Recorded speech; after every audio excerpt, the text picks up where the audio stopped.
Hello everyone, today we are going to learn basic BricsCAD tutorial how to create new layer. For example, I will create a rectangle and a circle. Next, you can tap layer to create new layer. So in there, I will click at this icon, hold, and then you can move into here.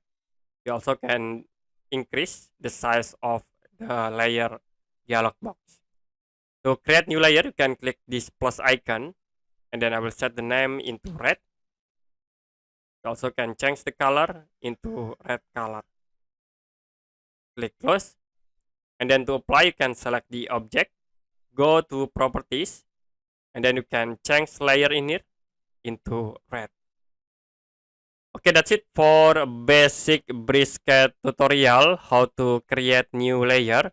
If you have any question about tutorial, you can comment below this video.